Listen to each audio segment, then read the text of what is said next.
UP के CM साहब अपने तेज तर्रार और बेबाक बयानों के लिए जाने जाते हैं। उन बकरा ईद पर मुसलमान सड़क पर नमाज ना पढ़ें, शिफ्ट्स में नमाज पढ़ें।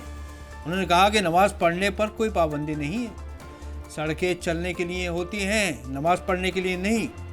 बात तो सही है, और अगर इस तरह के बयान नहीं देंगे तो चुनाव कैसे जीते। एक मंजर का तसव्वुर कीजिए, सड़क पर जागरण हो रहा है और एम्बुलेंस जिसमें आपका कोई रिश्तेदार फंसा है, तो आपको कैसा लगेगा?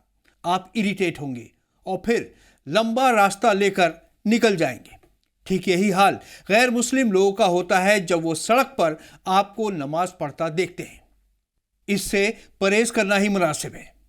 शिफ्ट्स में नमाज पढ़ने पर इस्लाम में कोई पाबंदी नहीं है, और आजकल तो बहुत सारी मस्जिदों में जुम्मे की नमाज भी 2 शिफ्टों में होने लगी है।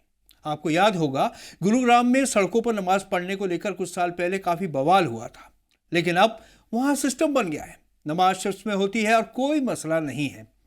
हर मुश्किल का हल निकाला जा सकता है बिना किसी इख्तिलाफ के। हाँ, ये ज़रूर है कि इमाम साहब को 2 बार नमाज पढ़वानी पड़ जाती है और उन्हें अपना खुतबा छोटा करना पड़ता है। वैसे 45 डिग्री टेम्परेचर में बेतुका खुतबा सुनना भी भारी पड़ जाता है। काश हमारे पास हज़रत मोहम्मद के खुतबों का ज़ख़ीरा होता तो हमारे खुतबों की क्वालिटी कुछ और ही होती। जहाँ तक नमाज की बात है तो इमाम बुखारी और इमाम मुस्लिम की हदीस का हवाला देते हुए हज़रत अनस बिन मालिक ने कहा, जब पैगंबर मोहम्मद इमामत करते थे तो वो इस बात का ख़ास ख्याल रखते थे कि अगर नमाज पढ़ते वक्त कोई बच्चा रोने लगे तो नमाज मुख्तसर तरीके से पढ़ी जाए ताकि उस बच्चे की माँ परेशानी में मुब्तला ना हो।